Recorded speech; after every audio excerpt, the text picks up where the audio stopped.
Investidores, vamos nesse vídeo fazer uma nova análise do Bitcoin aqui no canal. Nesse vídeo a gente vai falar um pouquinho sobre esse comportamento de preço do Bitcoin e algumas novidades aí em relação à questão dos ETFs, que é o assunto do momento quando a gente fala de Bitcoin. Se você for novo, eu quero deixar o convite para que você se inscreva aqui no canal e continue acompanhando a atualização das nossas análises. A gente tem uma comunidade muito forte, muito grande de investidores que está sendo construída aqui. Faça parte, esteja conosco nesse próximo ciclo de alta.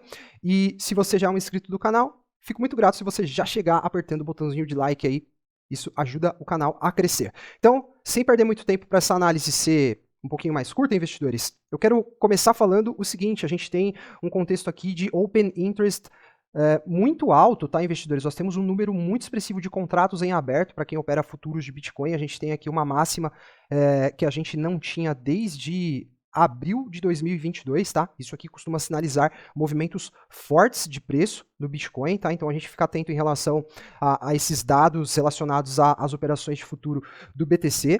E o assunto do momento, investidores, são os ETFs, né? O mercado tem uma expectativa muito grande em relação à aprovação dos ETFs que foram solicitados aí por 12 gestoras de fundos, e eu estava vendo aqui que nessa janela entre 9 e 17 de novembro existe aí a possibilidade de aprovação desse instrumento que foi solicitado aí por algumas gestoras. Nessa matéria do Cointelegraph, eles até falam, os analistas de ETF da Bloomberg escreveram que entre 9 e 17 de novembro a SEC tem uma janela para aprovar todos os 12 registros de ETF de Bitcoin à vista, incluindo a conversão do GBTC da Grayscale. No entanto, enfatizaram que esta era apenas uma possibilidade e não uma certeza, certo? A gente tem até a agenda aqui, né?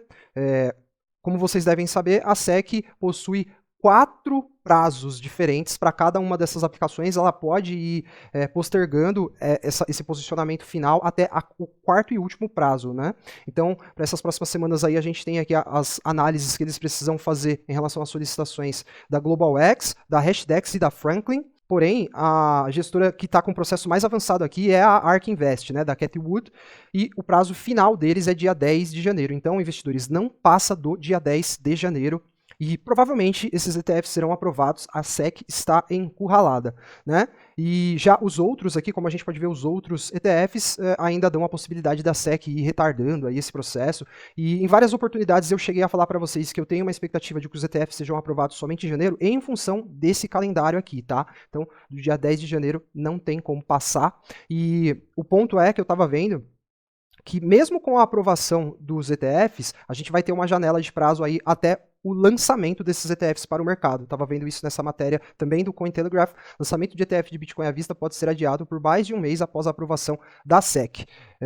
Para que uma gestora lance um ETF de Bitcoin, ela deve obter a aprovação da SEC e de sua divisão de negociação de mercados. Então, existe uma segunda etapa após a aprovação da SEC. E segundo aqui o autor dessa matéria, né, segundo ele apurou, isso pode levar semanas ou até meses entre a aprovação e o lançamento do produto para os investidores, né? Vamos ver o que vai acontecer de fato quando a gente tiver a aprovação, né? Lá em 2021, a gente teve a aprovação do ETF de futuros de Bitcoin, que foi exatamente nessa data aqui, ó, de 19 de outubro, tá? E o que aconteceu foi um enfraquecimento aqui no movimento de preço do Bitcoin, né? Ele já tinha vindo aqui de uma alta, ó, só desse fundinho até aquele topo do dia 19, uma alta de 67%. E isso aqui foi claramente um movimento que antecipou, né, a aprovação do ETF de futuros. Naquele comportamento típico do mercado do compre o boato e venda no fato, né? Quando começa um rumor, o mercado precifica, quando aquele rumor se concretiza, o mercado realiza lucros. Então vamos ver se isso vai acontecer também em relação à aprovação dos ETFs de Bitcoin à vista. Existe uma diferença muito grande conceitualmente de um ETF de futuros para um ETF de Bitcoin à vista, tá? Então a gente não pode assumir com toda certeza que porque o mercado perdeu força na aprovação do ETF de futuros, ele vai perder força na aprovação do ETF à vista, mas essa é uma possibilidade. O mercado gosta desse tipo de manipulação, né? E aqui, em relação ao preço, investidores, o Bitcoin perdeu um pouquinho de força ali desde que ele acessou a casa dos 35 mil dólares, ele chegou a bater nos 38 mil dólares. O Bitcoin, como eu usei o termo aqui nas últimas análises, ele está em pleno voo desde o rompimento da casa dos 30 mil dólares, tá? Eu aguardo por um movimento de consolidação de preço acima dos 30 mil dólares, vamos ver se o mercado vai consolidar o preço do Bitcoin. Por enquanto ele ainda está indo, o Bitcoin ainda não foi testado nesse processo de consolidação. A consolidação acontece quando o mercado volta e testa novamente aquela região em que o preço não conseguia romper, né? Que no caso aqui é os 30 mil dólares. Eu acredito que vai ser bem difícil, tá? Do mercado romper para baixo esses 30 mil dólares. A gente vai precisar de alguma narrativa forte para catalisar aí uma correção um pouco mais estendida assim para o BTC, tá? Ainda que eu acho que um rompimento para baixo é possível, certo, investidores? É possível porque a gente sabe que o mercado vive uma relação de busca o tempo todo por liquidez, e tem muita liquidez aqui abaixo dos 30 mil dólares, vai ter muita liquidez aqui abaixo dos 25 mil dólares, né? Mas por enquanto o Bitcoin está indo, ele pode testar ainda casa de 40 mil dólares, quem sabe.